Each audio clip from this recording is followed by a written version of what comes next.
Hey everyone, and welcome back to the World of Warcraft news. Man, it has been quite a week.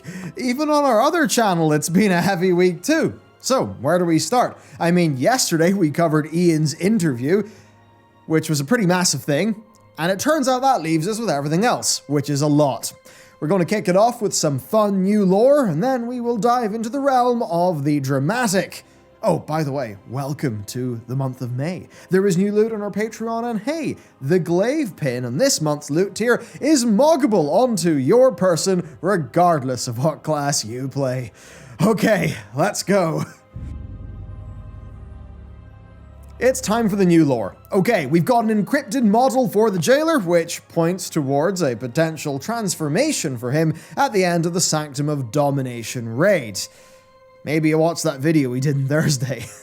So for a recap, we know that there's going to be massive impact on the Shadowlands from the raid ending, and that the jailer is the end boss of the expansion. Blizzard said that ages ago. Now we think that the pre-Shadowlands leaked art of Zovaal was actually his true form before, he got jailered up.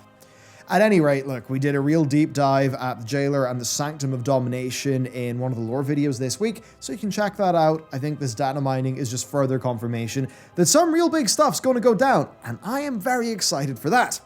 That's not all though, because we have Elune updates. Oh, I get excited when Elune comes in.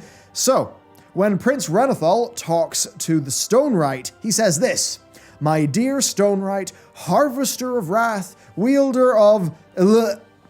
And then there's two hyphens. He's actually cut off by the Stonewright herself. So it's clearly something about Elune or her power.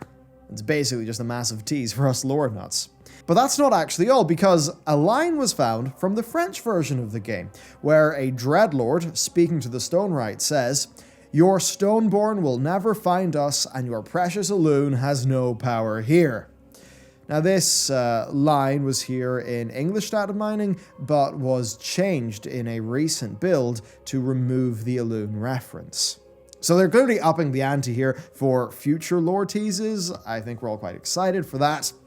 And as for who the Stonewright is, well, Blizz have already done a tiny little retcon from 9.0. Renathal's notes say that the Stonewright was one of the original harvesters created by Denathrius. In 9.1, however, the curator has an addendum saying that Renathal is actually wrong, that the old Stonewright he's talking about is gone, and that this Stonewright is the first mortal to ever appear in Revendreth, having done, quote, "horrible things to protect her people in life." Do you want our thoughts? I mean, I think it's obvious. She's a Night Warrior. She's probably the first Night Warrior. Given how central these Night Warriors are, and the Night Warrior lore is to, say, Tyrande and the Night Fae, I'm fairly sure we'll find out more soon. And now for the realm of the dramatic, Torghast. Okay, the new scoring system is available to test on the PTR, so naturally, I tested it. Now do note this is all very early, and we give feedback in the hopes that there will be improvements so that we all play something that is super fun when it comes out. So let's go.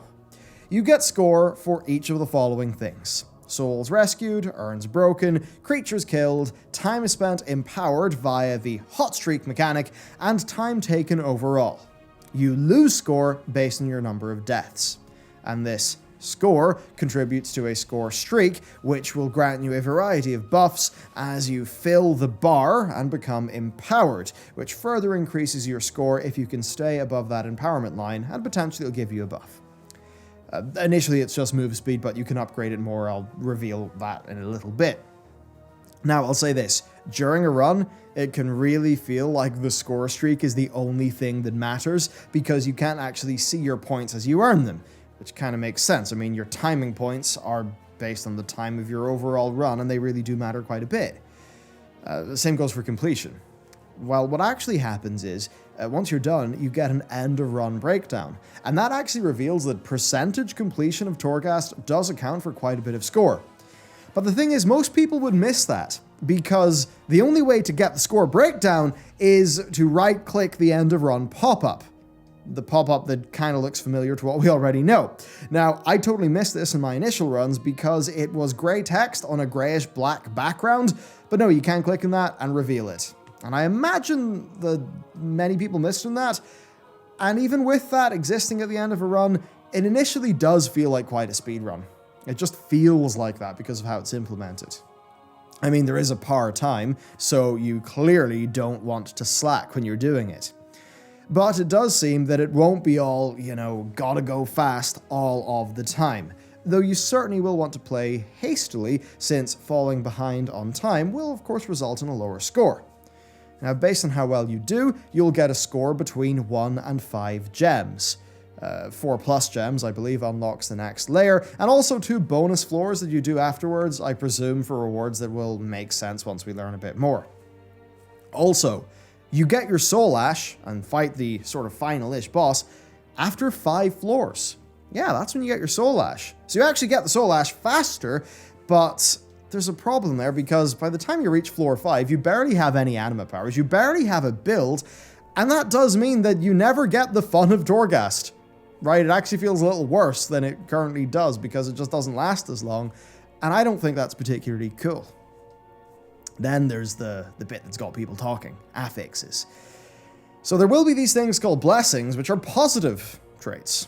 But right now you do get up to 5 negative affixes, and this is stuff like losing 1% max HP per minute, enemies having a spell reflect shield, casters will love that one, enemies enraging upon hitting low health, and the one that I thought was particularly awesome of, you being feared if you fall below 40% health. Now, as far as I can tell with these, they either don't matter, and maybe feel a bit bad but don't matter that much, or they're just plain annoying to your gameplay. And it's kind of funny because there was a minor rebellion against this type of thing back during beta when they were going to add the torments, but they're adding them back in now.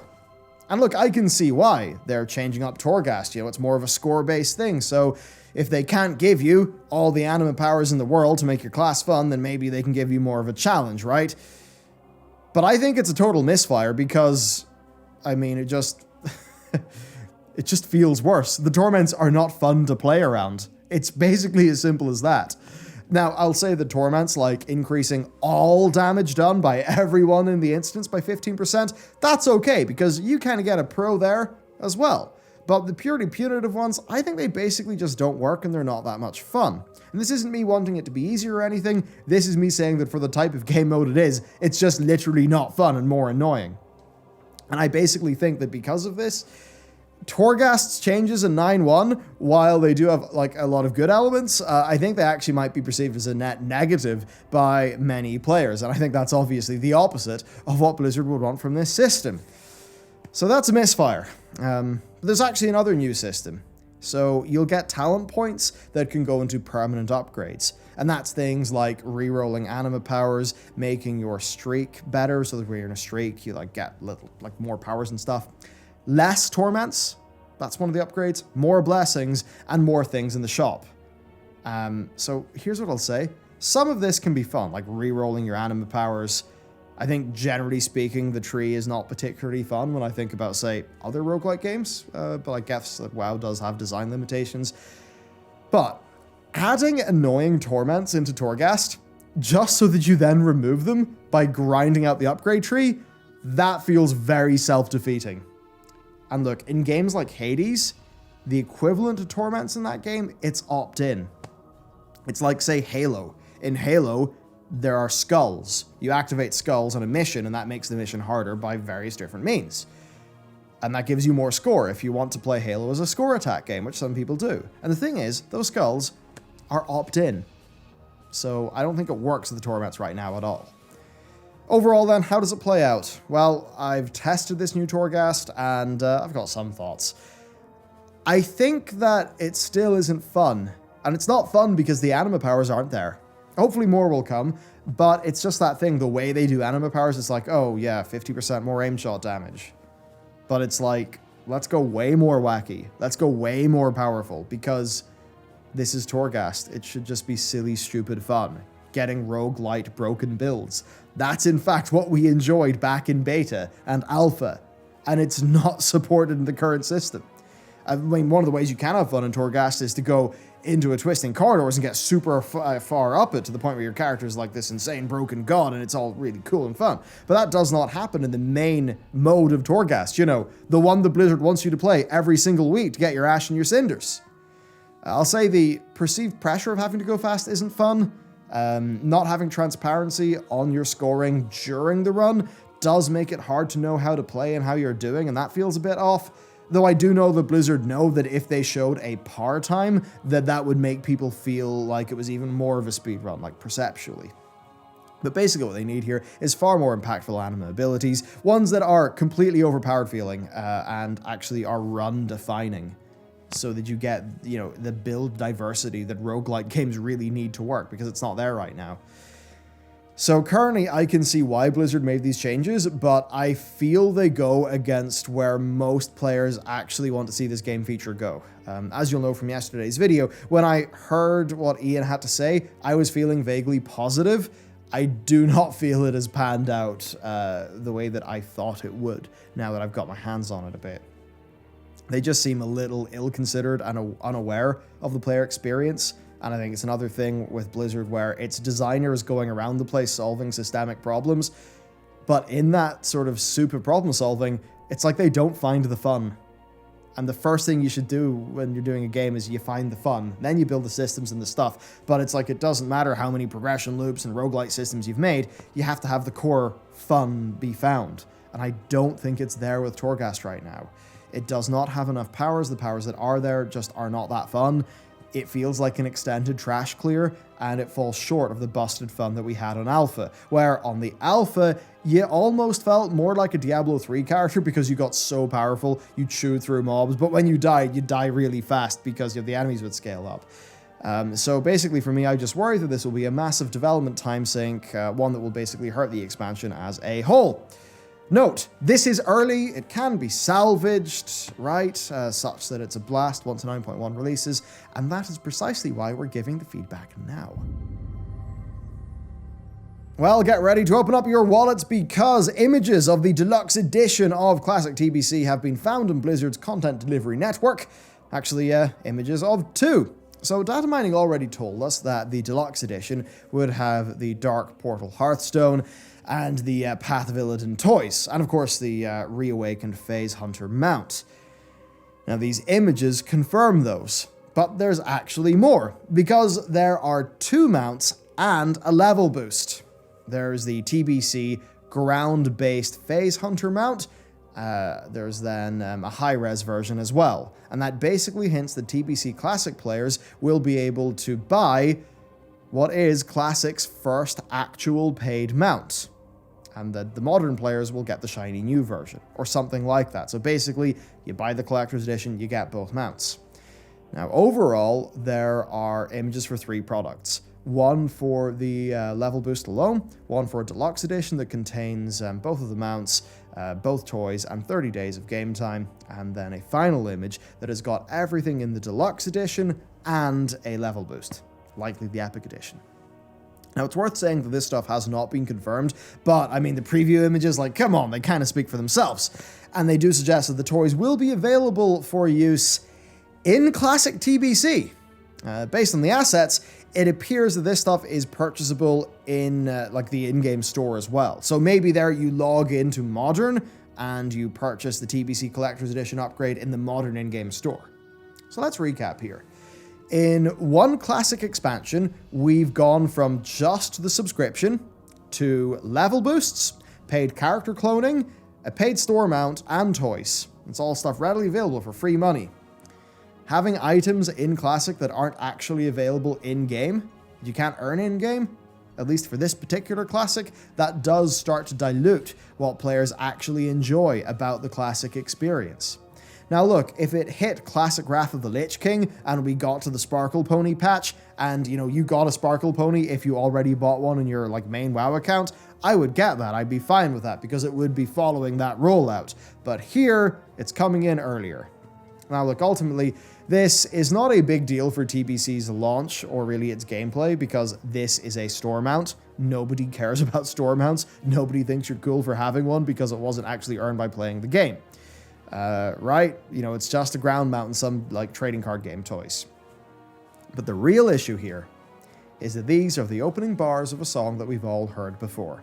This is almost certainly Blizzard testing the waters for future classic store content, and we all know how that stuff feels in the modern game. They just want another cash cow, basically. So let us know how you think about this below. Try to keep it clean. And the best way to follow up that story is with one about Bobby Kotick's salary, because in a very surprise move, our beloved CEO, Bobby, has taken a 50% pay cut that applies to both his salary and his annual bonus, as well as cutting 2 other financial incentive-based bonuses, including that 200 mil one. That leaves him with a yearly salary of $875,000 and a performance-based bonus that can only go as high as $1.75 million. Now, this is largely in response to shareholders and the public, basically taking him to task over the awful optics of repeatedly laying off a bunch of staff, while also then pocketing massive bonuses for the trouble, becoming one of the most overpaid CEOs in America. And that's one of those things where it's like, you know, the pay ratio for him, the total compensation ratio has been massive. Honestly, good move. Possibly one with perfect timing. Here's the deal. Their quarterly earnings report is due next week, and we suspect it won't be that positive. Why? Well, okay, I think he's doing this to try to win back some shareholder favor before some bad news drops.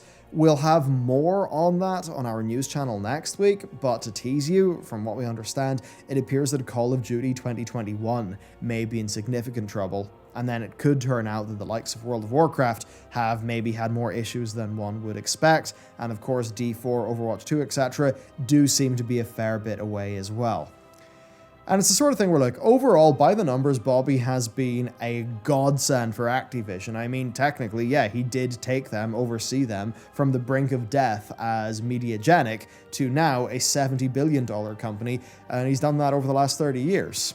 But the thing is, the shareholders care about the future, not the past, and it just goes to show here that even Bobby has got to show some restraint.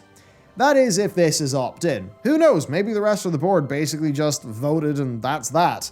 I suppose we'll find out more during the earnings call. Well, just after our news went live last week, an old Ian Hasn't Coasted interview with a Chinese influencer went out. Now, there wasn't a huge amount to pick up from it, so we're just going to give you the TLDR.